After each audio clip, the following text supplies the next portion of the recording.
ನಿಮ್ ಮಾತು ದಿಟಾಕ. ಆ, ಮತ್ತೆ ಭದ್ರ, ನಿಮ್ಮಿಬ್ರ ಮಧ್ಯೆ ಯಾವ ತೊಂದ್ರೆನೂ ಇಲ್ಲ ಅಲ್ಲ? ಖುಷಿಯಾಗಿ ಸಂತೋಷವಾಗೇ ಇದ್ದೀರಾ ಅಲ್ವಾ? ಓ, ಸ್ಯಾನೆ ಸಂತೋಷವಾಗಿದ್ದೀವಿ. ಭದ್ರ, ಚೆನ್ನಾಗಿರ್ಬೇಕಾದ್ರೆ ಎಲ್ಲ ಚೆನ್ನಾಗೇ ಕಾಣುತ್ತೆ. ಮುದ್ದು ಸೊಸೆ, ಮುದ್ದು ಸೊಸೆ. ರತ್ನ ಅವ್ರೆ, ನಾನ್ ನಿಮ್ಮೊಂದು ವಿಷಯ ಕೇಳ್ಬೇಕಿತ್ತು. ಈ ದೇವಸಸಿ ಕಷಾಯನ ಯಾರು ಇಷ್ಟಪಟ್ಟು ಕುಡಿತಾರೆ ಅನ್ನೋದು ನಿಮಗೆ ಗೊತ್ತಿರ್ಬೇಕಲ್ವಾ? ಹಾ, ಬಸ್ರಿ ಹೆಂಗಸ್ರು. ರತ್ನ ಅವ್ರೆ, ನಿಮ್ ಮಗಳು ಈ ಮನೇಲಿ ತುಂಬಾ ಸಂತೋಷವಾಗಿದ್ದಾಳೆ ತಾನೆ? ಅವಳ ಖುಷಿಗೆ ಸಂತೋಷಕ್ಕೆ ಯಾವ ತೊಂದ್ರೆನೂ ಇಲ್ಲ ಅಲ್ಲ? ಹ್ಞೂ ಅಮ್ಮೋರೆ, ಅವಳಿಗಿಲ್ಲಿ ಯಾವ ಕೊರತೆನೂ ಇಲ್ಲ. ಕೆಲವೊಂದ್ಸಲ ನಮ್ ಒಳ್ಳೆತನಕ್ಕೆ, ನಮ್ ನಂಬಿಕೆನ ನಂಬದವ್ರಿಗೆ ಮೋಸ ಆಗುತ್ತಲ್ವಾ? ಅಮ್ಮೋರೆ, ಈಗ ಯಾರಿಂದ ಯಾರಿಗ್ ಮೋಸ ಆಗದೆ? ಆಗಿದೆ, ಆಗ್ತಾ ಇದೆ. ಒಂದೊಂದ್ ಸಾರಿ ಗೊತ್ತಿಲ್ಲದೆ ತಪ್ಪಾಗೋದ್ ಸಹಜ. ಆದ್ರೆ ಗೊತ್ತಿದ್ದು ಆಗೋದನ್ನ ತಪ್ಪು ಅನ್ನಲ್ಲ, ಮೋಸ ದ್ರೋಹ ಅಂತ ಹೇಳ್ತಾರೆ.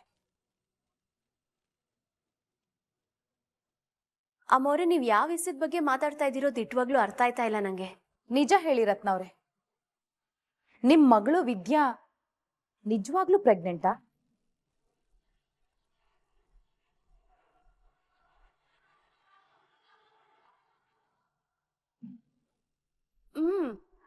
ಹೌದು ಅಮ್ಮೋರೆ.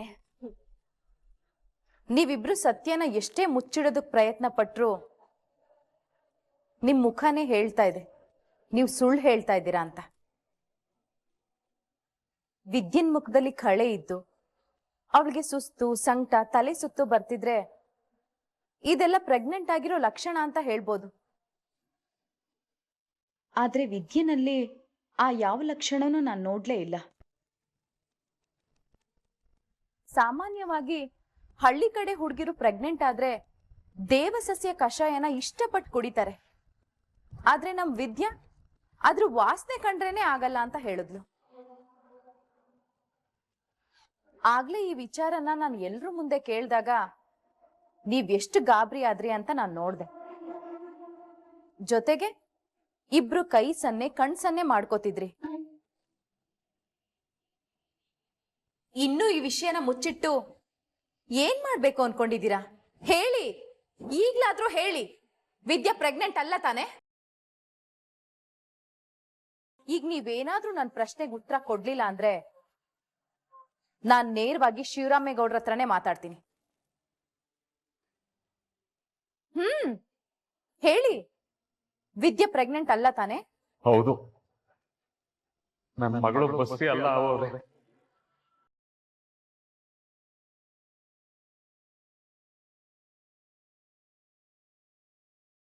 ಏನ್ರಿ ಏನ್ರಿ ಮಾತಾಡ್ತಿದ್ದೀರಾ ನೀವು? ನೀವುಗಳೇನಾದ್ರೂ ಮನುಷ್ಯರಾ? ಹಾ, ನಿಮ್ಮನ್ನ ನೀವ್ ಏನಂತ ತಿಳ್ಕೊಂಡಿದ್ದೀರಾ?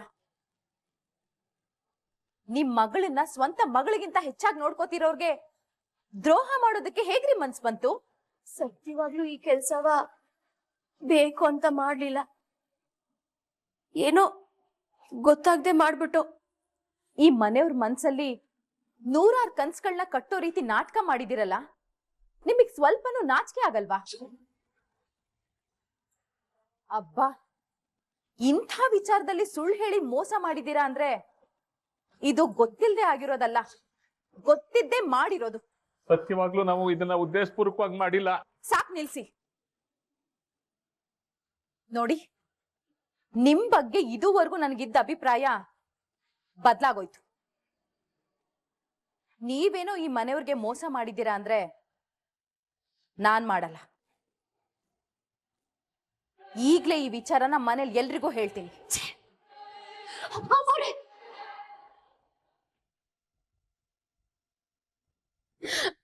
ಒಂದೇ ಒಂದ್ಕಿತ ನನ್ ಮಾತ್ ಕೇಳಿ, ಆಗ್ತಾ ಇದ್ದ ಅನಾಹುತನ ತಡಿಬೇಕು ಅನ್ನೋ ಒಂದೇ ಒಂದ್ ಕಾರಣಕ್ಕೆ ಈ ಸುಳ್ಳು ಹೇಳ್ದೆ ಹೊರ್ತು ಇನ್ಯಾವ ಉದ್ದೇಶಕ್ಕೂ ಅಲ್ಲ.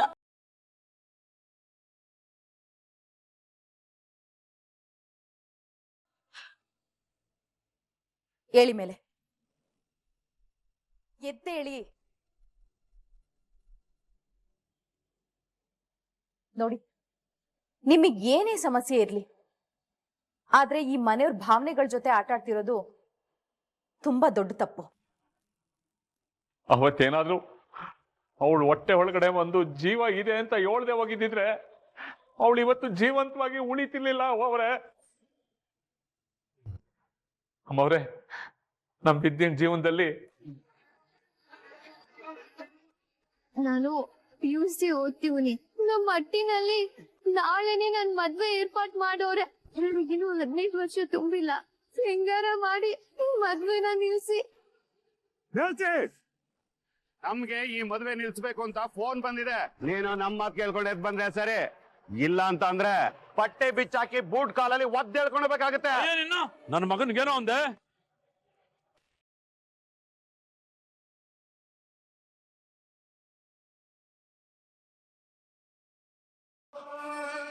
ಯಾರಯ್ಯ ನೀನು?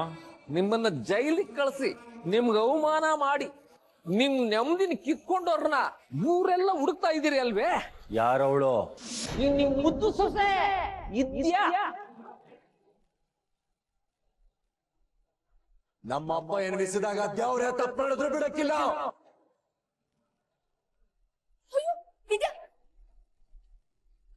ನನ್ ಮಗಳು ಸರಿಯಾಗವಳೆ. ಎಲ್ಲ ಆಗದೆ ಅಮ್ಮವ್ರೆ.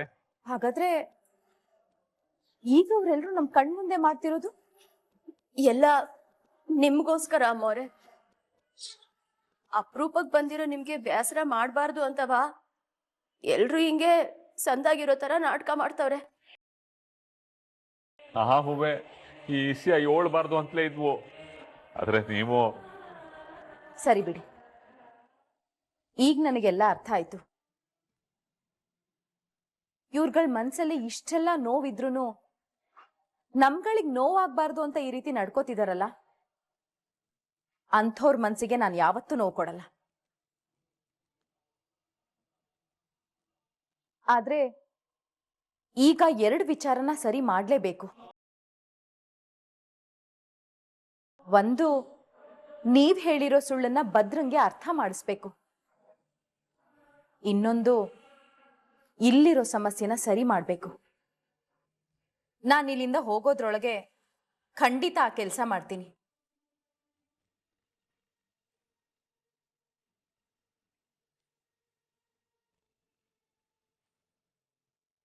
ಲೇ, ಅಪ್ಪಯ್ಯ ಗೆದ್ಮೇಕೆ ಮೊದಲನೇ ಕಿತ್ತ ಈ ಫಂಕ್ಷನ್ ನಡೀತಾ ಇರೋದು. ನೋಡೋ, ಸಂದಾಗ ಆಗ್ಬೇಕು. ಭದ್ರಾ, ಹೇಳಿ ಅಕ್ಕ, ಏನಾದ್ರು ಬೇಕಿತ್ತೆ? ಏನೋ ತೊಂದರೆ ಐತೆ? ಚೆಚೆ, ತೊಂದ್ರೆ ಏನಿಲ್ಲಪ್ಪ. ನಿನ್ ಹೆಂಡತಿ ವಿದ್ಯೆ ಇರ್ಬೇಕಾದ್ರೆ ನಮ್ಗೆ ತೊಂದರೆ ಆಗೋದಕ್ ಬಿಡ್ತಾಳ ಹೇಳು? ಅಂದ್ಹಾಗೆ ನಿನ್ ಹತ್ರ ಸ್ವಲ್ಪ ಮಾತಾಡ್ಬೇಕಿತ್ತು. ಅಯ್ಯೋ, ಅದಕ್ಕೆ ಯಾಕಕ್ಕ? ಹೇಳಿ, ಅದೇನು? ಮೊದಲನೇದಾಗಿ ನಿಮ್ಮಿಬ್ರು ಜೋಡಿ ತುಂಬಾ ಮುದ್ದಾಗಿದೆ. ಅಂದ್ಹಾಗೆ ವಿದ್ಯೆನ ನಿಮ್ ತಂದೆಯವರು ಮುದ್ದು ಸೊಸೆ ಅಂತ ಕರೀತಾರೆ ಅಂತ ಚಂಪಾ ಹೇಳ್ತಿದ್ಲು. ನಿಜವಾಗ್ಲೂ ಭದ್ರಾ, ವಿದ್ಯಾ ಈ ಮನೆಗೆ ಮುದ್ದು ಸೊಸೆನೆ. ನಿಮ್ ಮಾತು ದಿಟಾಕ. ಮತ್ತೆ ಭದ್ರಾ, ನಿಮ್ಮಿಬ್ರ ಮಧ್ಯೆ ಯಾವ ತೊಂದ್ರೆನೂ ಇಲ್ಲ ಅಲ್ಲ? ಖುಷಿಯಾಗಿ ಸಂತೋಷವಾಗಿ ಇದ್ದೀರಾ ಅಲ್ವಾ? ಓ, ಸ್ಯಾನೆ ಸಂತೋಷವಾಗಿದ್ದೀವಿ. ಭದ್ರಾ, ಚೆನ್ನಾಗಿರ್ಬೇಕಾದ್ರೆ ಎಲ್ಲ ಚೆನ್ನಾಗೇ ಕಾಣುತ್ತೆ. ಆದ್ರೆ ಸಂಸಾರದಲ್ಲಿ ಒಂದು ಸಲ ಸಣ್ಣ ವ್ಯತ್ಯಾಸ ಶುರುವಾದ್ರೂ ಎಲ್ಲ ತಪ್ಪಾಗಿ ಕಾಣೋದಕ್ ಶುರುವಾಗುತ್ತೆ. ಆಗ್ಲೇ ನೋಡು, ನಾವು ಚೆನ್ನಾಗಿರ್ಬೇಕಾಗಿರೋದು, ಒಬ್ರಿಗೊಬ್ರು ಸಪೋರ್ಟ್ ಆಗಿರ್ಬೇಕಾಗಿರೋದು. ಅಲಾಕ, ಇದನ್ನೆಲ್ಲ ನಂತವ್ಯಾ ಕೇಳ್ತಿದ್ದೀರಾ ಅಂತ ನಂಗೆ ಗೊತ್ತಾಗ್ಲಿಲ್ಲ. ಈಗ ನೀನ್ ಮದ್ವೆ ಆಗಿದೀಯಾ, ನಿನ್ ಹೆಂಡತಿ ಇದ್ದಾಳಲ್ವಾ, ಅದಕ್ಕೆ ಹೇಳ್ತಿದ್ದೀನಿ. ಮದ್ವೆ ಆದ್ಮೇಲೆ ಸಂಸಾರ, ಮನೆ, ಮಕ್ಕಳು ಅಂತ ಎಲ್ರೂ 108 ಕನ್ಸುಗಳನ್ನ ಕಟ್ಕೊಂಡಿರ್ತಾರೆ. ಕೆಲವೊಂದ್ಸಲ ಜೀವನದಲ್ಲಿ ಏನಾಗುತ್ತೆ ಗೊತ್ತಾ ಭದ್ರಾ? ಮುಂದೆ ಆಗೋ ಅನಾಹುತನ ತಪ್ಸೋದಕ್ಕೋಗಿ ಇಷ್ಟ ಇಲ್ಲದೆ ಹೋದ್ರೂ ಕೆಲವೊಂದು ಸುಳ್ಳುಗಳನ್ನ ಹೇಳ್ಬೇಕಾಗತ್ತೆ. ಸತ್ಯ ಗೊತ್ತಿದ್ರೂ ಅದನ್ನ ಮುಚ್ಚಿಡ್ಬೇಕಾಗತ್ತೆ. ಅಕ್ಕ ದಯವಿಟ್ಟು ತಪ್ಪು ತಿಳ್ಕೊಬೇಡಿ. ನೀವು ಅದೇನು ಹೇಳ್ತಾ ಇದೀರೋ ನಂಗೆ ಅರ್ಥ ಆಯ್ತಾ ಇಲ್ಲ. ಅದೇನೇ ಹೇಳೋದಿದ್ರು ನೇರವಾಗಿ ಹೇಳ್ಬಿಡಿ. ನಾನ್ ಸಾಮಾನ್ಯ ವಿಷಯದ ಬಗ್ಗೆನೇ ಹೇಳ್ತಿದ್ದೀನಪ್ಪ. ಕೆಲವೊಂದ್ಸಾರಿ ನಾವ್ ಹೇಳೋ ಸುಳ್ಳು ಒಂದು ಸಂಸಾರನೇ ಕಾಪಾಡಿರುತ್ತೆ, ಆಗೋ ಅನಾಹುತನ ತಡೆದಿರುತ್ತೆ. ಈಗ ನಾನೇ ಆಗ್ಲಿ ಅಥವಾ ನೀನೇ ಆಗ್ಲಿ ಕೆಲವೊಂದು ಆಸೆ ಕನ್ಸುಗಳನ್ನ ಕಟ್ಕೊಂಡು ಕೆಲವೊಂದು ನಿರೀಕ್ಷೆಗಳಲ್ಲಿರ್ತೀವಿ. ಕೆಲವೊಂದ್ಸಾರಿ ನಾವ್ ಅಂದ್ಕೊಂಡ್ ಟೈಮ್ಗೆ ನಮ್ ಕನ್ಸುಗಳು ನನ್ಸಾಗಲ್ಲ. ಹಾಗಂತ ನಮ್ ಕನ್ಸು ನನ್ಸಾಗಲ್ಲ ಅಂತ ನಾನು ಹೇಳ್ತಿಲ್ಲ. ಅದು ನಾಳೆಗೆ ಮುಂದೋಗ್ಬೋದು. ಅಂಥ ಸಮಯದಲ್ಲಿ ನಾವು ತಾಳ್ಮೆಯಿಂದ ಹೀಗೆ ಆಗಿರ್ಬೋದು ಅಂತ ಯೋಚನೆ ಮಾಡಿ ಕೆಲವೊಂದು ನಿರ್ಧಾರ ತಗೋಬೇಕಾಗತ್ತೆ. ಅಕ್ಕ ದಿಟ್ಟವಾಗ್ಲೂ ನೀವೇನು ಹೇಳ್ತಿದ್ದೀರಾ ನಂಗೆ ಒಂದು ಅರ್ಥ ಆಯ್ತಾ ಇಲ್ಲ. ಅದೇನು ಹೇಳ್ಬೇಕು ಅಂತಿದ್ದೀರಾ ಅದನ್ನ ಬಸಿ ಬಿಡಿಸಿ ಹೇಳಿ. ಹೇಳ್ತೀನಪ್ಪ. ನೋಡು, ನೀನ್ ತಿಳ್ಕೊಂಡಿರೋ ಹಾಗೆ ವಿದ್ಯಾ ಭದ್ರಾ, ನೀನ್ ಇಲ್ಲಿದ್ಯಲ್ಲ? ಏಳ್ ಚಿಕ್ಕವ, ಏನಾಯ್ತು? ನಾನು ಇಲ್ಲೇ ಇವನೇ. ಅಲ್ಲಿ ಸೋಮನಹಳ್ಳಿ ಬಸವ ಇನ್ನೊಂದ್ 4 ಜನ ನಿನ್ನ ನೋಡ್ಬೇಕು ಅಂತ ಬಂದವ್ರೆ. ಹೋಗಿ ಅದೇನು ಅಂತ ಕೇಳು. ಅದಾ ಅಪ್ಪಯ್ಯ ಗೆದ್ಮೇಕೆ ಆಗ್ತಾರೆ, ಮೊದಲನೇ ಫಂಕ್ಷನ್ ಅಲ್ವೇ, ಕಟೌಟ್ ಎಲ್ಲ ಬೇಕು ಅಂತ ಗಲಾಟೆ ಮಾಡ್ತಾವ್ರೆ. ತಡೀರಿ, ಅದೇನ್ ಬಂದು ನೋಡ್ತೀನಿ. ಸರಿ, ಅದೇನು ಹೋಗ್ ಮಾತಾಡ್ ಕಳ್ಸೋಗ್ಲಾ. ಅಕ್ಕ ನೀವು ಅದೇನೋ ಸಂಸಾರ ಮಕ್ಕಳು ಅಂತ ಹೇಳ್ತಾ ಇದ್ರಲ್ಲ, ಅದೇನು ಅಂತ ಹೇಳಿ ಕೇಳ್ಕೊಂಡು ಹೋಯ್ತೀನಿ. ಪರವಾಗಿಲ್ಲಪ್ಪ, ನೀನ್ ನಿನ್ ಕೆಲಸ ಮುಗಿಸ್ಕೊ, ಆಮೇಲೆ ಮಾತಾಡಿದ್ರಾಯ್ತು.